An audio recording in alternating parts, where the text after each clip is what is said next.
Hola a todos los que nos escucháis en estos momentos.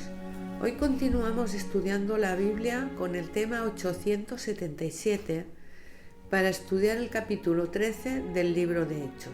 Como siempre, le damos la palabra a Francisco. A partir de este capítulo 13, el centro religioso de Jerusalén se traslada a Antioquía. Fue desde allí que los discípulos, especialmente Pablo y Bernabé, comenzaron la evangelización entre los gentiles. Fue desde Antioquía donde Pablo inició sus 3 viajes a través de los países cercanos más habitados de aquellos entornos. En el primer versículo se relacionan los principales discípulos que formaban el equipo de la iglesia en Antioquía, por supuesto liderados por Pablo y Bernabé. En los versículos del 1 al 5 se detalla cómo se preparaban estos líderes para afrontar el evangelismo en los diferentes territorios. Nos dicen que ayunaban. Este acto de ayunar se ha dicho, y con razón, que un estómago lleno no estudia con diligencia ni ora con fervor. El ayuno principalmente sirve para tener la mente bien despierta al recibir los mensajes del Espíritu Santo. Bajo la dirección del Espíritu, los misioneros decidieron comenzar su tarea misionera en Chipre, probablemente porque ahí había nacido Bernabé. La población de la isla era mayormente griega y su diosa patrona era Venus o Afrodita.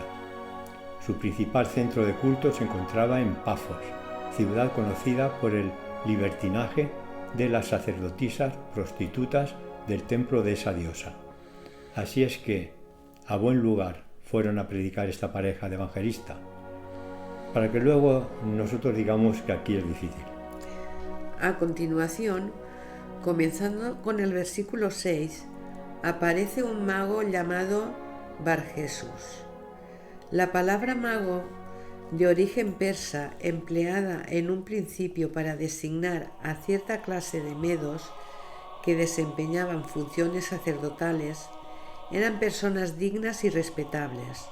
Los magos que vinieron a Belén a ver al niño Jesús eran de esta clase de personas, pero en el siglo V el término mago ya se aplica también al hechicero. Realmente parece que era un falso profeta judío, pero que muchas personas lo seguían. Entre estas personas figuraba un procónsul romano llamado Sergio Paulo, que parecía un hombre prudente e interesado en su vida espiritual. Este personaje, al oír de Pablo y Bernabé, quiso escucharlos, pero como el mago era amigo de él y el mago no quería competencia, intentó desprestigiar a los evangelistas. Esto figura en los versículos 7 al 9. Veamos ahora en el versículo 10 cómo Pablo se dirige a este mago. Dice así: «Oh, lleno de todo engaño y de toda maldad, hijo de diablo, enemigo de toda justicia, ¿no cesarás de trastornar los caminos rectos del Señor?». Realmente no se sabe con certeza el historial de este procónsul Sergio Paulo. Pablo se dio cuenta que el procónsul tenía ferviente deseo de conocer la verdad, y su ira se encendió contra el mago por estar estorbando ese deseo espiritual. Pablo utiliza la ayuda del Señor para neutralizar al mago. Dice el versículo 11: «Ahora pues, he aquí, la mano del Señor está contra ti, y serás ciego, y no verás el sol por algún tiempo». E inmediatamente cayeron sobre él oscuridad y tinieblas, y andando alrededor buscaba quien lo condujese de la mano. La reprimenda al mago le llegó al instante. La persona que vaya contra la predicación del Evangelio, tarde o temprano sufrirá las consecuencias. Lo que le ocurrió al mago fue un aviso del Señor, para ver si cambiaba de criterio. A Pablo le ocurrió algo parecido. Si Pablo no se arrepiente y hubiese continuado persiguiendo a los cristianos, seguro que habría sufrido las consecuencias. Después de estos acontecimientos, veamos cómo reaccionó el procónsul romano. Dice el versículo 12: «Entonces el procónsul Viendo lo que había sucedido, creyó, maravillado de la doctrina del Señor. A partir de este momento, Pablo es reconocido como el líder de la misión y el apóstol de los gentiles se convierte en la figura central de casi todas las escenas del libro de los Hechos que estamos estudiando. Dice el versículo 13 que zarparon hacia Pergue, pero Juan Marco, el sobrino de Bernabé, no quiso continuar la evangelización con ellos y se volvió a Jerusalén. No se dice cuál fue la razón por la que Juan Marco se fue. Probablemente temía los peligros y las dificultades que se presentarían en el interior de Asia Menor. Lo cierto es que posteriormente se convirtió en un fiel predicador y defensor de Jesús. Tanto era así que se le atribuye a él la escritura del segundo evangelio.